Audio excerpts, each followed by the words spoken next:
Welcome back to the workshop. It's really great to have you here again. I'm going to talk a little bit about business today. One of my favorite topics to talk about in these videos, something I'm super passionate about.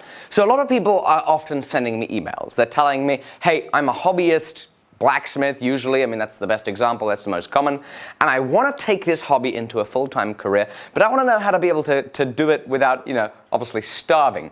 It's a really good question. I mean, I'll firstly mention as a caveat that it's going to be difficult and you're going to need a lot more patience to do this if you have responsibilities that mean you can't spend your 9 to 5 working at your day job and then your 6 to 1 a.m. working at your hobby.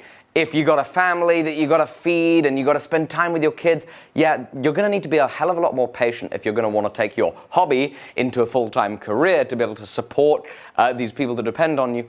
But otherwise, let's talk a little bit about what might be a good way of looking at it and what might be some good tactics. So somebody asked me a really pertinent question. It's very pertinent because it's like an extreme scenario.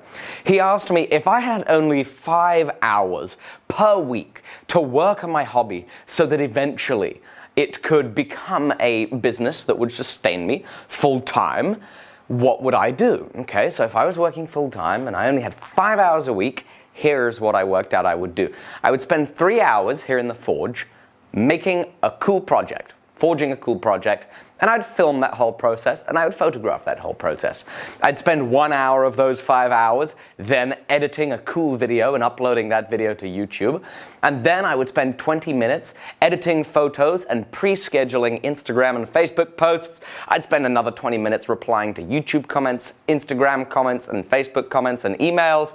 And then I'd spend another 20 minutes working out how I could do collaborations with other people in my field who have a greater exposure. Work out how I can provide value to them by doing a collaboration and do all of this kind of stuff. And you'll notice that in those 5 hours, though I'm wanting to take my hobby and turn it into a business that can support me full time, in those 5 hours I'm not spending any time trying to sell anything. I think that's really important. I really do worry. I mean, today is not the day where you can sell yourself to the top. I don't think that can really work. I don't think constantly selling to people is the way that you're going to ever really be able to get to the top of where you could have been. Instead, the philosophy that I'm trying to operate by as best as possible, and of course, all of this stuff is very much, from an inexperienced person's perspective. I've read a lot of business books and I've come to my own thoughts and I've seen what has been successful for me in this short term. But of course, I'm just one very young person. My knowledge is certainly very limited, but at least what I've adopted, the thought of trying to provide value and entertain people and be a meaningful addition to their lives, I think that is the way that you really eventually build a legacy and build something that's going to sustain you for the rest of your life, as opposed to just selling your way there. Just saying, hey, buy my stuff, buy this, buy that, buy this. Rather, why not try and entertain, provide value, and be a meaningful addition to people's lives? Because we don't always want to be sold to at any point in time. But when the point in time comes that the person whose value in your life is quite great asks for you to buy something from them or support what they do, hey, they're going to be hopefully more than willing to do that. That's what I've found in my own little small business endeavors. And I've found that it's been really helpful for me to think more about how I can be a valuable addition in somebody's life and then ask, rather than how I can just sell something from the get-go. I hope that makes some sense, and I hope that enlightens you a little bit about how you might quite like to spend these small, scarce bits of time that you have for your hobby in developing it into a future business. Now, of course, another thing that I want to mention as I ramble on is nobody has just 5 hours. Even if you have a family to support and kids to support and a wife to spend time with, you have more than 5 hours a week to spend on this hobby. I guarantee you. There's so much time that you spent wasting it where you're not spending time with your kids, you're not spending time with your wife.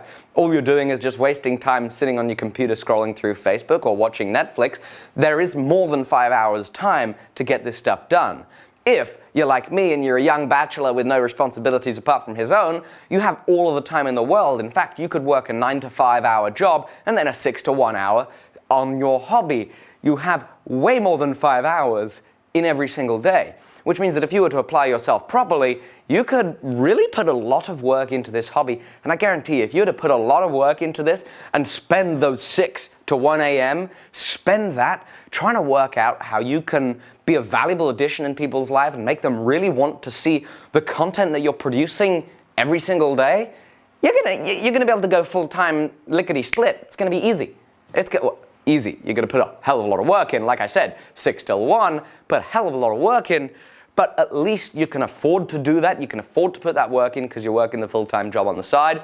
And it means that you're gonna have people around you, you're gonna be building relationships that mean when the time comes for you to ask for money to be able to sustain yourself full-time, my theory is, it's working well for me, that's gonna work out great for you. So have a good think about how you can provide value to somebody today. Have a fantastic day, and I look forward to seeing you tomorrow.